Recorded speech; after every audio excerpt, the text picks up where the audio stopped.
दोस्तों, एक 40 साल की महिला एक 25 साल की नाइजीरिया के काले हबशी को अपने घर में एक कमरा किराए पर दे देते हैं और उससे वहां पर रहते हुए 5 दिन का समय बीत जाता है। दोस्तों, 5 दिन बाद वो महिला सोचती है कि क्यों ना उस लड़के से 1 महीने का किराया एडवांस ले लिया जाए। यही सोचते हुए वो महिला उस लड़के के कमरे की तरफ जा रही थी, लेकिन उस लड़के के कमरे का दरवाजा बंद था। कमरे का दरवाजा बंद होने की वजह से वो महिला सोचती है क्यों ना खिड़की से झांक कर देखा जाए। जब वो महिला खिड़की से झांक कर देखती है तो काला हबशी बिल्कुल नग्न अवस्था में लेटा हुआ था। दोस्तों, वो लड़का अपने फोन में अश्लील वीडियो देख रहा था और हस्तमैथुन भी कर रहा था। दोस्तों, वो महिला जब उस लड़के के प्राइवेट पार्ट को देखती है तो देखकर दंग रह जाते हैं और उल्टे पांव अपने कमरे में आकर लेट जाते हैं। दोस्तों, उसके 1 दिन बाद वो महिला उस लड़के के साथ ऐसा काम करती है जिसकी उसने कभी कल्पना भी नहीं की होगी। बस आप पूरी कहानी जानने के लिए कहानी में अंत तक बने रहिएगा। नमस्कार दोस्तों, मैं हूं राजन यादव। आप सभी का स्वागत करता हूं अपने यूट्यूब चैनल पर एक नई कहानी के साथ। आशा करता हूं आप सभी लोग स्वस्थ होंगे और अपने परिवार वालों के साथ मस्त होंगे। दोस्तों, ये सच्ची घटना मुंबई की है। मुंबई की एक कॉलोनी में एक 40 साल की सविता नाम की महिला रहती थी। उस महिला के पति का 3 साल पहले ही देहांत हो गया था।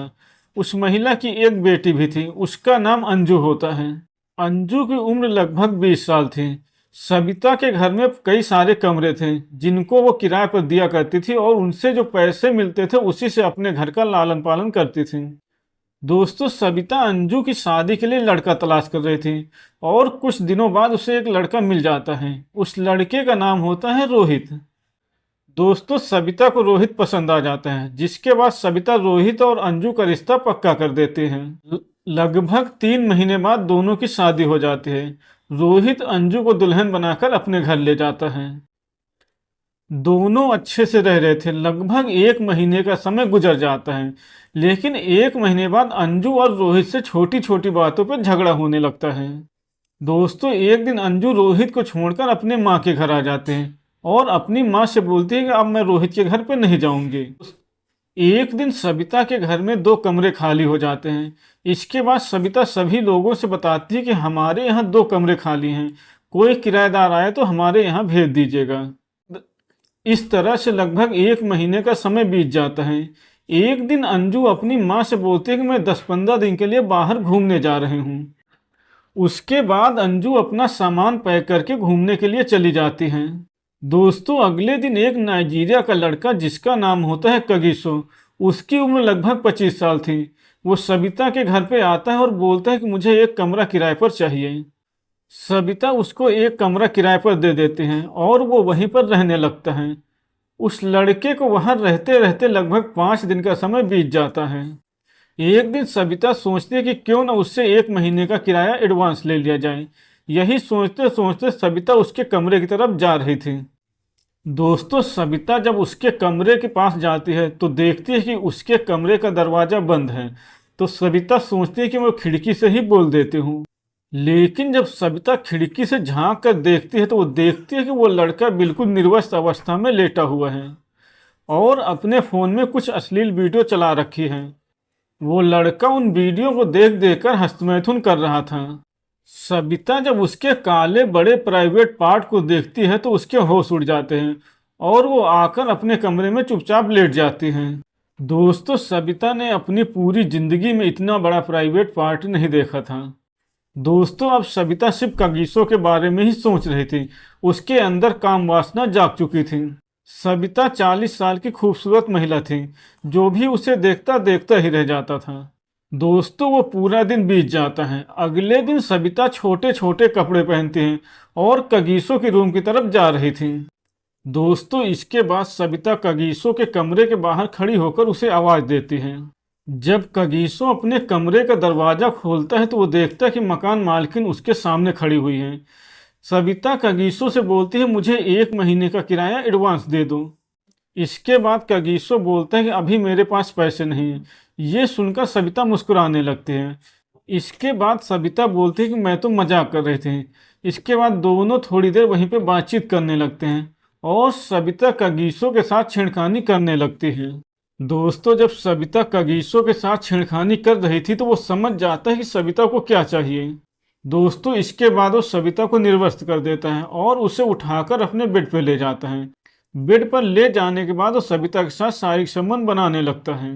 वो सविता के साथ इतना दर्दनाक तरीके से शारीरिक संबंध बना रहा था कि सविता की हालत खराब हो जाती है। दोस्तों इन दोनों की आवाजें पूरे कमरे में गूंज रही थी। सविता को वो चरम सुख मिल रहा था जो इससे पहले कभी नहीं मिला था। सविता कगिसो से काफी खुश हो जाती है। अब इसके बाद जब भी इन दोनों को मौका मिलता था दोनों शारीरिक संबंध बनाने लगते थे। दोस्तों इस तरह से लगभग 15 दिन का समय गुजर जाता है। अब अंजू बाहर से घूमकर वापस आ जाते हैं और अपनी माँ के साथ में रहने लगते हैं। एक दिन रात के 11 बजे सविता अंजू के पास ही लेटी थी। उसके थोड़ी देर बाद सविता उठकर कगिसो के कमरे की तरफ जाने लगती है। दोस्तों फोन की आवाज़ सुनकर अंजू की नींद खुल जाती है और वो इधर उधर देखते हैं कि उसके पास उसकी माँ नहीं है। दोस्तों अंजू सोचती है कि इतनी रात को उसकी माँ कहाँ गई होगी। इसके बाद अंजू अपने कमरे से बाहर निकलती है और इधर उधर देखने लगती है। अंजू अपनी माँ की तलाश करते करते कगिसो के कमरे की तरफ जाती है। जब वो उसके कमरे के पास से गुजर रही थी तभी उसको कुछ अजीब अजीब सी आवाजें सुनाई देती हैं। अंजू तुरंत समझ जाती है कि अंदर कुछ गड़बड़ है। तभी वो कगिसो के कमरे का दरवाजा खोलते हैं तो देखती है कि उसकी माँ उसके साथ शारीरिक संबंध बना रही है। इसके बाद अंजू कगिसो और अपनी माँ दोनों को गालियां देने लगती हैं और अपनी माँ से बोलते हैं कि मैंने कभी नहीं सोचा था तुम इस हद तक गिर जाओगे।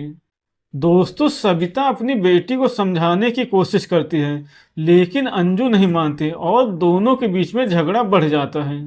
दोस्तों दोनों के बीच में झगड़ा इतना ज़्यादा बढ़ जाता है कि अंजू तुरंत पुलिस स्टेशन जाते हैं और दोनों के नाम एक एफआईआर लिखवाते हैं। दोस्तों इसके बाद पुलिस अंजू के घर जाते हैं और अंजू की मां और कगिसो दोनों को गिरफ्तार करती है। अगले दिन पुलिस अंजू को पुलिस स्टेशन बुलाती है और उससे पूछताछ करती है तो अंजू अपनी मां की सारी करतूतें पुलिस को बताती है। इसके बाद पुलिस सविता से पूछती है कि तुमने अपनी मर्जी से शारीरिक संबंध बनाया है या तुम्हारे साथ जबरदस्ती किया गया है। दोस्तों सविता बोलती है कि मैंने अपनी मर्जी से इसके साथ शारीरिक संबंध बनाया है। मैं चाहती हूँ कि इसको इसके देश वापस भेज दिया जाए, इसे जेल में ना डाला जाए। दोस्तों इसके बाद पुलिस कगिसो को उसके देश वापस भेज देते हैं और सविता को रिहा कर देते हैं। तो दोस्तों ये थी आज की कहानी। अगर आपको पसंद आई हो तो वीडियो को लाइक करें और चैनल को सब्सक्राइब करें।